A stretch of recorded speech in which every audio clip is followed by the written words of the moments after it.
Hey everyone, welcome to the July issue of the Situational Awareness Matters newsletter. I'm Rich Gasway and I serve as the primary content contributor for the SA Matters blog, podcast, online academy, live events, and of course this newsletter. I'm coming today from my office, having just returned home from a 3-part Situational Awareness Matters tour in Texas. And it was all part of the International Firefighter Safety Stand Down Week activities. I'm really thankful you're a member of this community of learners and appreciate your support of this important mission. If you're a new member, welcome aboard. If you've been with us for a while, thanks for riding along. In May, I experimented with a video introduction to the newsletter, and I asked the members to contact me with their feedback about whether they were liking it or not liking it or ideas. And the feedback was all positive. So this is now the 3rd month I'm doing the video introduction. Last month I recorded an introduction from my hotel room in Calgary. So I apologize if there was any quality of lighting or sound issues. I did the best I could with what I had to work with in my hotel room.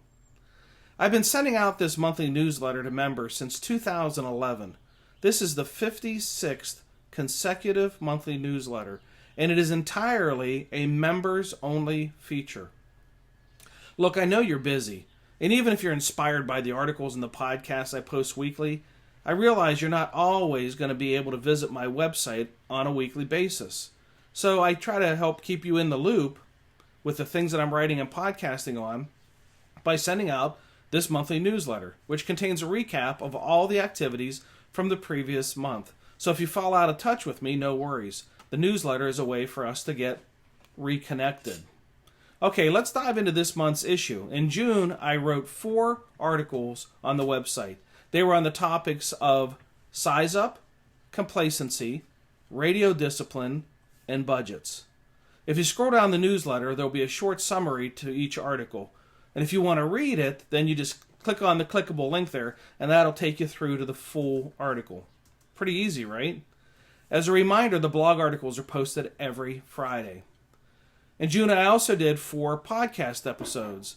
They were episode 110, Live Events Q&A. This is where I answer the questions that come up in live event programs. 111, I wrote on 19 ways communications can impact situational awareness. On 112, I wrote about the process of predicting future outcomes.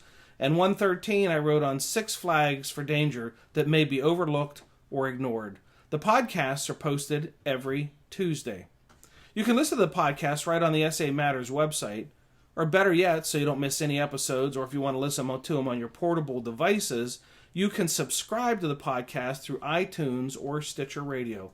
Simply search for SA Matters Radio, SA Matters Radio.